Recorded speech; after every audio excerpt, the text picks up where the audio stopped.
What really happened behind those walls when the world was watching, listening, and still didn't understand?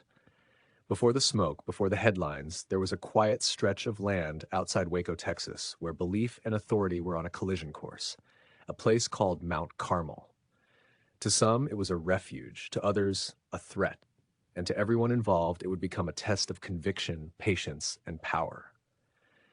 It began with suspicion, whispers of illegal weapons, concerns about a secretive religious group known as the Branch Davidians. Federal agents arrived expecting a swift operation. What they found instead was resistance, confusion, and a gunfight that shattered any chance of a clean ending. Lives were lost in those first moments, and the standoff hardened instantly. Two sides dug in, each convinced the other was dangerous. Days turned into weeks. Cameras rolled non-stop. Negotiators spoke through phones and loudspeakers, left trying to pierce a wall built from faith, fear, and mistrust. Inside the compound, men, women, and children lived under constant pressure. Outside, armored vehicles circled, floodlights burned through the night, and the world debated who was right and who was responsible.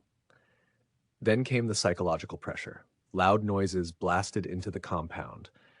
Power was cut, supplies were limited. Each move was meant to force an end without bloodshed, yet every action deepened the divide. Midway through the siege, hope flickered. Some children were released. But the core remained.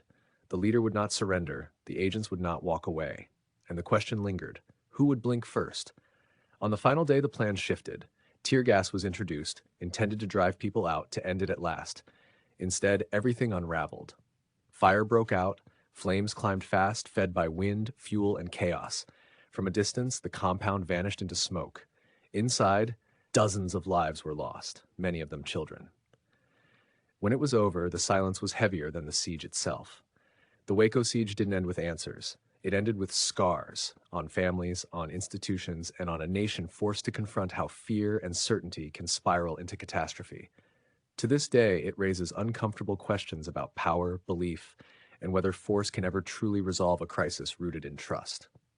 If stories like this matter to you, if understanding the past helps us question the present, please like, share, and subscribe, and leave a comment with your thoughts. Your support helps this channel grow and keeps these stories alive.